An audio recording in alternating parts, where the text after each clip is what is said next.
وأذل الشرك والمشركين ودمر أعداءك أعداء الدين. اللهم كن للمستضعفين من المسلمين معينا وظهيرا. बिस्मिल्लाहिर्रहमानिर्रहीम। अस्सलाम वालेकुम रहमतुल्लाहि व बरकातहू। Welcome back to my channel Deena Munawwara के साथ मैं अब्दुल हबीब। दीना मुनव्वरा से सबसे बड़े दुरूद व सलाम अला नबीना व हबीबना मुहम्मद सल्लल्लाहु अलैहि वसल्लम। माशाअल्लाह, उम्मीद करता हूँ आप तमाम दोस्त खैर आफियत से होंगे। आई फिर से नई वीडियो और नई वीडियो के साथ आपकी खिदमत में हाजिर हैं। अगर आप हमारे चैनल पर नहीं हैं तो चैनल को ज़रूर सब्सक्राइब कर लें और बेल आइकन को साथ प्रेस कर लें ताकि आने वाली हर वीडियोज़ आपको बर वक्त मिलती रहे। और आज माशाअल्लाह माह शबानुल मुअज़्ज़म का आज तीसरा जुम्मतुल मुबारक। और मेरी तरफ से जितने भी हमारे व्यूवर्स, हमारे बहन भाई दोस्त बाब जितने भी देखने सुनने वाले हैं सबको जुम्मतुल मुबारक माशाअल्लाह। और दुआ है अल्लाह तबारक व तआला इस मुबारक दिन के वसीले से हम सब पे अपना ख़ास रहम व करम और फजल फरमाए। और बिलखुसूस जिन दोस्त अहबाब ने हमें दुआ के लिए कहा, अल्लाह ताला हम सब की तमाम दिली नेक हर जायज़ ख्वाहिशात को पूरा फरमाए। और जो बीमार अल्लाह ताला उनको सेहत तंदुरुस्ती वाली ज़िंदगी अता फरमाए, आमीन या रब्बुल आलमीन। और आज हम गढ़ी वाले चौक से इस तरफ से जा रहे हैं। मेरे पीछे सीधे शोदा की तरफ रास्ता निकला और ये सामने आप देख रहे हैं माशाल्लाह मस्जिद नबवी के मीनार और सामने छतरी हैं सेन में। और माशाल्लाह लोगों का हजूम देखें आप माशाल्लाह।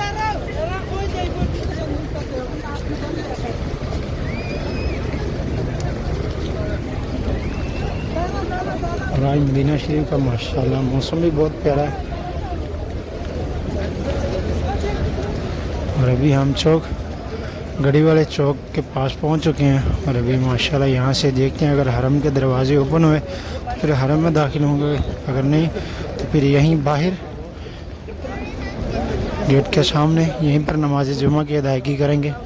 और अगर आप लोग भी मस्जिद नबी में नमाज जुम्मा के लिए आ रहे हैं तो कोशिश किया करें जल्दी से जल्दी आने की, क्योंकि और ये देखिए माशाल्लाह छोटा सा बच्चा जो खजूर की छबील लगाए बैठा है यहाँ पर न्याज तकसीम कर रहा है। ये देखिए माशाल्लाह, इसे हम भी लेंगे बिस्मिल्लाह।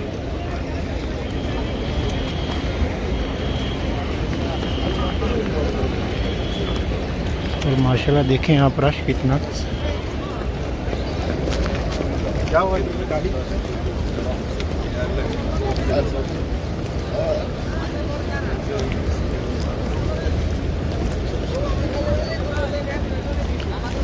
मौसम पीछे आप देख सकते हैं बादल माशाल्लाह कितने प्यारे माशाल्लाह मौसम बना हुआ है।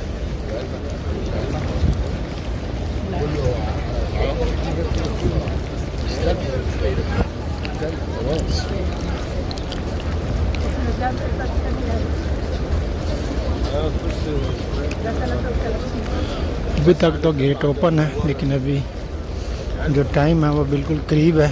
दरवाजे जो सब बंद करने वाले ही हैं बस।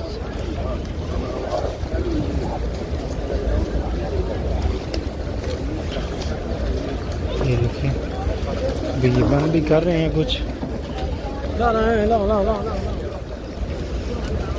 इस तरफ से चलते हैं अंदर देखते हैं इंशाअल्लाह।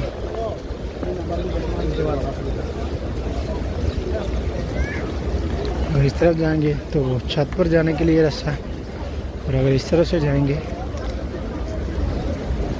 यहीं नीचे मैदान में शहर में देखते हैं कहीं इंशाल्लाह कहीं ना कहीं ज़रूर जगह मिल जाएगी। और ये आप देख सकते हैं पीछे कितना रश माशाल्लाह, जो पीछे सामने है और पहाड़। अभी हम 332 नंबर गेट से अंदर दाखिल हुए हैं। अल्लाहुम्मा अफ्ताह बिस्मिल्लाह इत्तिकाफ।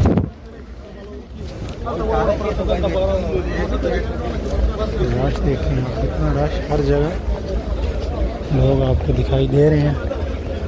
और रुकने के लिए भी जगह नहीं मिल रही, लेकिन आगे जाके देखते हैं इंशाल्लाह। ये देखें माशाल्लाह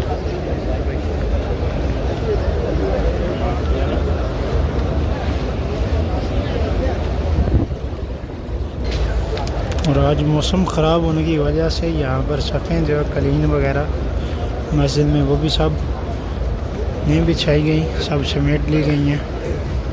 ये देख रहे हैं आप सब नीचे फर्श पे पत्थर पे लोग बैठे हैं। कालीन वगैरह सब जो है वो उठा दिए गए हैं यहाँ से।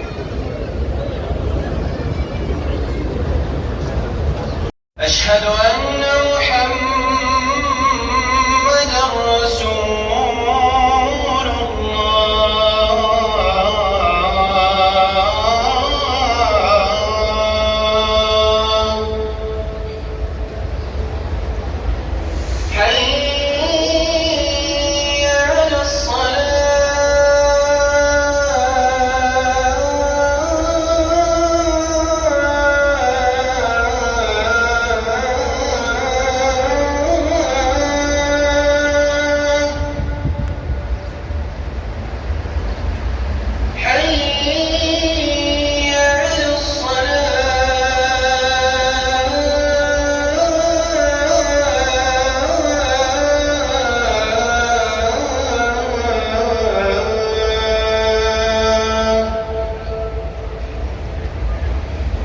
حي على نحمده ونستعينه ونستغفره ونعوذ بالله من شرور أنفسنا ومن سيئات أعمالنا. من يهد الله فلا مضل له ومن يضلل فلا هادي له. وأشهد أن لا إله إلا الله وحده لا شريك له وأشهد أن محمدًا عبده ورسوله. يا أيها الذين آمنوا اتقوا الله حق تقاته ولا تموتن إلا وأنتم مسلمون. يا أيها الناس اتقوا ربكم الذي خلقكم من نفس واحدة وخلق منها زوجها وبث منهما رجالا كثيرا ونساء. واتقوا الله الذي تساءلون به والأرحام إن الله كان عليكم رقيبا. يا أيها الذين آمنوا اتقوا الله وقولوا قولا سديدا يصلح لكم أعمالكم ويغفر لكم ذنوبكم ومن يطع الله ورسوله فقد فاز فوزا عظيما. أما بعد، فهذا حديث عن عبادة يحبها الله عز وجل ويرضاها، أمر بها في كتابه العظيم ورغب فيها رسوله الكريم. من أراد الله به خيرا سلك به سبيلها وهداه إليها وفتح له أبوابها، فوجد الروح في أفيادها ونعيم الروح في رحابها والفرج في أكنافها. عبادة لزمها الرسل والأنبياء وعول عليها الصالحون والأولياء، فاطمأنوا بها وذاقوا حلاوتها ورأوا بركاتها. عباد الله، الدعاء لب العبادة وجوهرها وأجل مظاهرها وأبينها، بل هو العبادة بعينها. فإن حقيقة الدعاء إظهار الافتقار إلى الله والتبرؤ من الحول والقوة إلا بالله، وتلك سمة العبودية. وأيضا فإن في الدعاء معنى الثناء على الله عز وجل وإضافة الجود والكرم إليه. عن النعمان بن بشير بن سعد رضي الله عنه وعن أبيه قال: سمعت رسول الله صلى الله عليه وسلم على المنبر يقول: إن الدعاء هو العبادة. ثم قرأ قوله تعالى: وقال ربكم ادعوني أستجب لكم إن الذين يستكبرون عن عبادتي سيدخلون جهنم داخلين. ودعاء العبد ربه وحده أصدق برهان على صحة توحيده وعلى حبه لربه وعلى تعلقه بخالقه. وكلما عظم توحيد العبد عظم دعاؤه وكثر واتسع، وطاب للعبد سؤال مولاه وكان دأبه وهجيراه. لا يحرم لذة الدعاء إلا معاقب، ولا يخدع عنه إلا مخذول مستكبر، فهو سلاح الأقوياء والضعفاء وملاذ الأنبياء والأصفياء، وبه يستدفعون كل بلاء.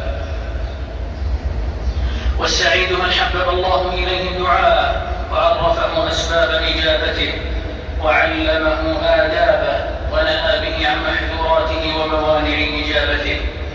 ومن دعا ربه كما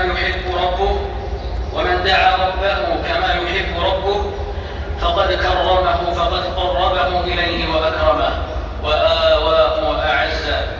ومن ألهم الدعاء فقد أريد به الإجابة. ومتى أعطي العبد هذا المفتاح فقد أراد الله أن يفتح له. قال عمر الفاروق رضي الله عنه: إني لا أحمل هم الإجابة وإنما أحمل هم الدعاء، فإذا ألهمت الدعاء فإن الإجابة معه. ولما كان رب العالمين غنيا حميدا واسعا عليما كريما قريبا مجيبا، أحب أن يسأله عباده بألسنتهم جميع مصالحهم الدينية والدنيوية، قلت أو كثرت، دقت أو جلت، وأن يطلبوا منه ما ينفعهم ويكشف الضر عنهم. وذلك أن كل ما يحتاج إليه العبد إذا سأله من ربه فقد أظهر فاقته إلى مولاه وافتقاره إليه، وذلك يحبه الله، وهو سبحانه يحب أن يكثر عبده من الدعاء، فإن ثمرة دعائه مضمونة. قال عليه الصلاة والسلام: ما من مسلم يدعو بدعوة إلا أعطاه الله بها إحدى ثلاث: إما أن يعطيه إياها أو يدخرها له في الآخرة أو يكف عنه من السوء مثلها. قالوا: إذا نكثر يا رسول الله؟ قال: الله أكثر. والله يحب أن يلح عبده عليه في الدعاء. قال الإمام الرباني سفيان بن سعيد الثوري: الإلحاح لا يصلح ولا يجمل إلا على الله تعالى، وكلما ألح العبد على ربه أحبه وقربه وأعطاه، فإنما يسأل العبد ربه الذي رباه وأنعم عليه وأحسن إليه، فليعظم الرغبة وليوسع المسألة، كما قال صلى الله عليه وسلم: إذا سألتم الله الجنة فاسألوه الفردوس، فإنها أعلى الجنة وأوسط الجنة وسقفها عرش الرحمن. عباد الله، إن الله يحب أن يكون العبد عزيزا في نفسه ذليلا لربه، عفيفا عن الناس سؤولا لمولاه، غنيا عن الناس فقيرا لمولاه. وقبيح بالعبد أن يتعرض لسؤال العبيد وهو يجد عند مولاه كل ما يريد. والعبد المحب لربه الذاكر لمولاه يدعوه في كل حال، في السراء والضراء، لا يؤجل دعاءه إلى حال الشدة. قال أبو الدرداء رضي الله تعالى عنه: ادعو الله في سرائك لعله أن يستجيب لك في يوم ضرائك. وهذا مأخوذ من قوله عليه الصلاة والسلام: تعرف إلى الله في الرخاء يعرفك في الشدة. وكم من عبد ابتلاه ربه بالشدة ليسبقه إلى رحابه الواسعة ويسمع دعوته الضارعة ويرى عينه الدامعة. إخوة الإيمان، لقد علم الله عباده كيف يدعونه، فقال جل ثناؤه: ولله الأسماء الحسنى فادعوه بها. وذروا الذين يلحدون في أسمائه سيجزون ما كانوا يعملون. فكلما استعمل العبد في دعائه الضراعة إلى مولاه بأسمائه وصفاته في مواضعها ودعا بالاسم ومقتضاه عالما بمعناه، كان ذلك إلى الله أحب وللإجابة أقرب، لا سيما إذا توجه العبد إلى ربه بصدق الافتقار، مضطرا إليه مخلصا له، مستغيثا به متأدبا معه، متطهرا مادا يديه مستقبل القبلة، فإنه سبحانه يجيب دعاءه ويزيل ضرره ويفتح له أبواب رحمته، كما قال سبحانه: أمن يجيب المضطر إذا دعاه ويكشف السوء.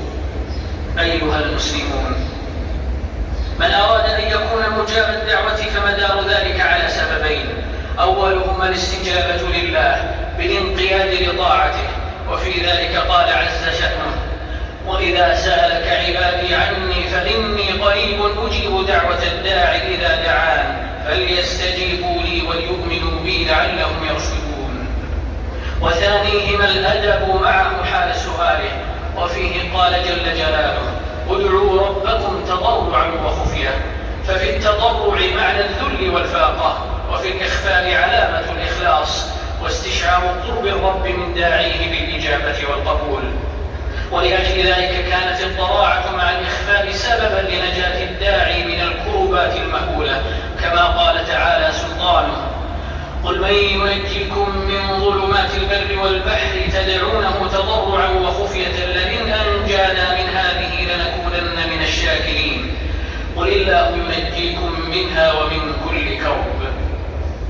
ألا وإن من أجل آداب الدعاء أن يبدأ الداعي بحمد الله تعالى والثناء عليه ثم الصلاة والسلام على نبيه، ثم يسأل حاجته مقبلا على سيده ومولاه، فكم من داع يدعو وقلبه غافل له مختار لسؤال مالك الملك ما يليق بجلاله وعظمته سبحانه.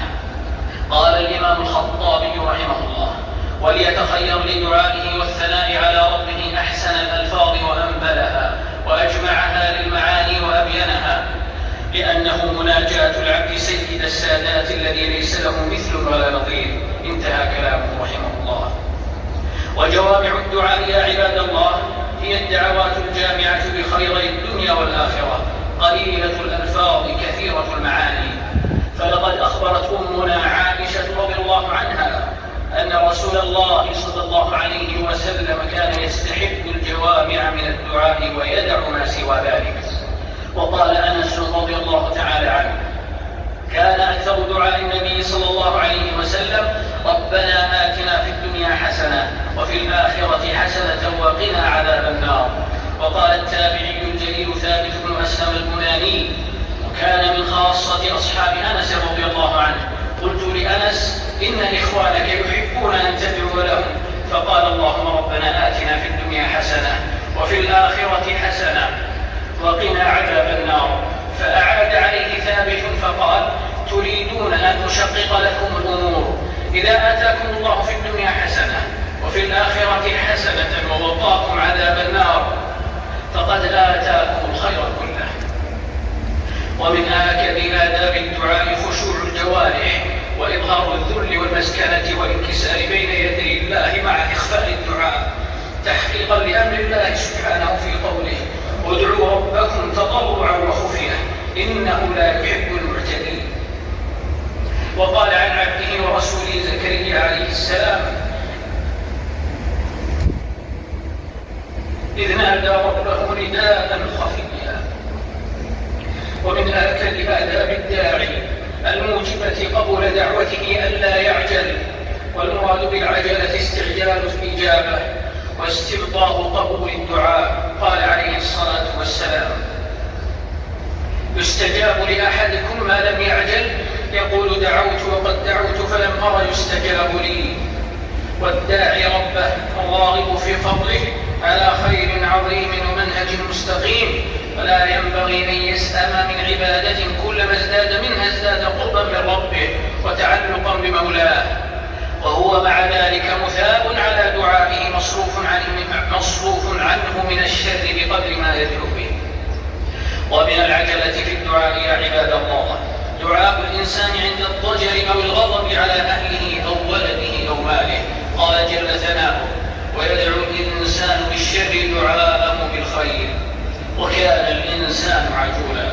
ومن أدب الدعاء أن لا يستثني فيه، كأن يقول: اللهم اغفر لي إن شئت، أو يقول للمخاطب: تقبل الله منك إن شاء. قال عليه الصلاة والسلام: لا يقل أحدكم اللهم اغفر لي إن شئت، اللهم ارحمني إن شئت، ليعزم المسألة فإن الله لا مكره له. عباد الله، إن من الشطط أن يجتهد العبد في الدعاء ثم لا يستجاب له لوقوع العبد في محاذير الدعاء وموانعه أو بعضها أو أحدها. وقد استعاذ النبي صلى الله عليه وسلم من دعاء لا يسمع. ألا وإن من أكبر موانع إجابة الدعاء خطرا وأشدها ضررا وقوع الداعي في الكسب الحرام وأكله من الحرام. ولقد ذكر النبي صلى الله عليه وسلم رجلا قد استجمع من الأسباب ما ترتجى معه الإجابة من طول السفر وملالة الحال ومد اليدين إلى السماء والإلحاح على الله باسم الربوبية، غير أن مأكله حرام ومشربه حرام ومنبسه حرام، فأنى يستجاب لذلك؟ أي فكيف يستجاب له وهذه حاله وما أبعد الإجابة عنه؟ ومن موانع قبول الدعاء أن يتجاوز الداعي الحد الذي حده له ربه في دعائه ومسألته فيكون معتديا فيه، والله لا يحب المعتدين. والاعتداء في الدعاء له صور كثيرة، أعظمها إثما الدعاء المشتمل على الشرك، كأن يستغيث بالأنبياء أو الأولياء فإن الدعاء عبادة لا تصرف لغير الله تعالى، فمن دعا ربه ودعا معه غيره فقد أشرك به سبحانه وتعالى عما يشركون، كما قال جل وعلا: وأن المساجد لله فلا تدعوا مع الله أحدا.